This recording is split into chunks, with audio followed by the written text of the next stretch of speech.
আজানের জবাব দেওয়া একটা আমল, আপনারা জানেন তো।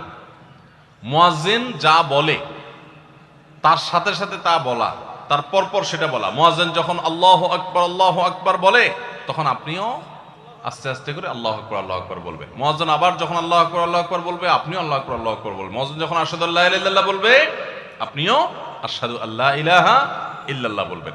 মুয়াজ্জিন যখন আশহাদু আন্না মুহাম্মাদুর রাসূলুল্লাহ বলবে, আপনি কি বলবেন? আশহাদু আন্না মুহাম্মাদুর রাসূলুল্লাহই বলবেন। অনেকে সাল্লাল্লাহু আলাইহি সাল্লাম পড়ে, সাল্লাল্লাহু আলাইহি সাল্লাম পড়বেন হলো আজানের শেষে, কিন্তু আজান চলাকালীন আশহাদু আন্না মুহাম্মাদুর রাসূলুল্লাহই বলবেন। সহিহ মুসলিমের আজানের জবাব দেওয়ার অধ্যায়ে পরিষ্কারভাবে নবী সাল্লাল্লাহু আলাইহি সাল্লাম শিক্ষা দিয়েছেন। ইমাম মুয়াজ্জিন যখন বলবে, ইযা ক্বালা আশহাদু আন্না মুহাম্মাদুর রাসূলুল্লাহ ফাকুলু আশহাদু আন্না মুহাম্মাদুর রাসূলুল্লাহ, তখন আমরা আশহাদু আন্না মুহাম্মাদুর রাসূলুল্লাহ বলবো। এরপর হাইয়া আলাস সালাহ হাইয়া আল ফালাহ যখন বলবে, তখন লা হাওলা ওয়ালা কুওয়াতা ইল্লা বলবো। এরপর আল্লাহু আকবার বললে তাই বলবো, লা ইলাহা ইল্লাল্লাহ বলার সময় তাই বলবো। তারপরে আজানের জবাব দেবো, দুরূদ পড়বো, দোয়া পড়বো।